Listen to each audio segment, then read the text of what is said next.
जदि आपण जने फिश लवर तेबे एही रेसिपीटी आपणक पई crunchy on the outside and tender inside जदि आप थोड़े टेस्ट करेंगे तो आप एटा बारंबार खाइबा को इच्छा करेंगे। तो चलतु आज देखा केमती बनैबा मो स्टाइल फिश फ्राई एकदम कुरकुरिया आ भीतर पूरा सॉफ्ट। तो hello friends, welcome back to my channel Odia kitchen रू। तो मो स्टाइल फिश फ्राई बनवाई बोली प्रथम ये देखो माछ को भल से धोई नहीं हलदी लुण आ अदा रसुण पेस्ट देकी भल से गोलईदबा आ गोटे अध घंटा घंटाए मैरिनेट कर छाड़ीदबा। देखो तो गोटे घंटा फ्रिज रे मैरिनेशन रखीदेला बर्तमान मु बाहर कर देइथिली। बर्तमान से किसी लंका गुंड दबा ता सह गोटे स्पून ये काश्मीर चिली पाउडर देइछि, बहुत बढ़िया कलर आसीबो जेहेतु। तापर ये देखो धनिया गुंड मुझे भल से देइथिली, माने पाखापाखि 2 टीस्पून देइथिली, जीरा गुंड गोटे 1.5 टीस्पून देइथिली। तापर एथिरे गरम मसला गोटे 1 टीस्पून देइछि आ एठी चिकन मसला मु गोटे 1 टीस्पून देइछि। बेले बेले कौन हुए ना मसलाटा टिके जदि लुण अधिक हो जाइथिबो ना तो सेथिरे गोटे माने सल्टी टेस्ट आसी जाए, तो सहीटा को बैलेंस पाई बोली मुझे गोटे 1 पिंच ऑफ सुगर ऐड करथिली। तापर देखो तो क्रिस्पीनेस पाई बोली एथिरे मु चावल चूना ऐड करथिली।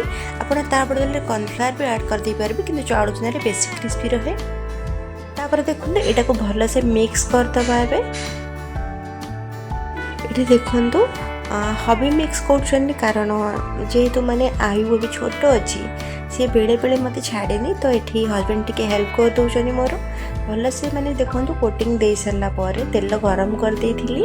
आपण एठी सोरिष तेल भी नहीं जाई परिबे, मु एठी केवल माने रिफाइन तेल नहीं माने सनफ्लावर ऑयल नहीं। वर्तमान तेल गरम हो गला पर सेथिरे आमे फिश को दे दबा आ फिश को दे देला पर हाई फ्लेम रे 1 मिनिट फ्राई करबा। तापर फ्लेम को आमे मीडियम कर दबा। जिते भल से वन साइड हो कुक हो माने फ्राई होपर आम आर पट को ओल्टे दबा।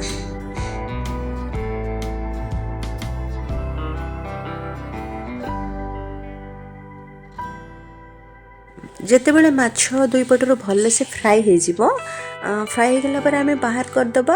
आठी ध्यान रखा माने माछ को आम बेसी स्लो फ्लेम रे माने फ्राई करबानी, ना माछर सब मॉइस्चर सुखीजी आ माछ एकदम टाण लगे। तो यहाँ को मीडियम फ्लेम रे ही आम फ्राई करवा आउ भल से हो गला पर आम बाहर करदबा। वर्तमान देखो माछ आमर ऑलमोस्ट हो सारी मु बाहर कर दूची। वर्तमान फिश फ्राई आमर रेडी हो जाइए। जदि वीडियोटी आपको भल लगी तो प्लीज़ लाइक शेयर सब्सक्राइब करदे। और जदि फेसबुक पेज रू देखुं तो फॉलो करने को जमार भूलें। पुणी देखा नेक्स्ट वीडियो रे किसी गोटे नुआ रेसिपी सह। से पर्यंत रहुछि। जय जगन्नाथ।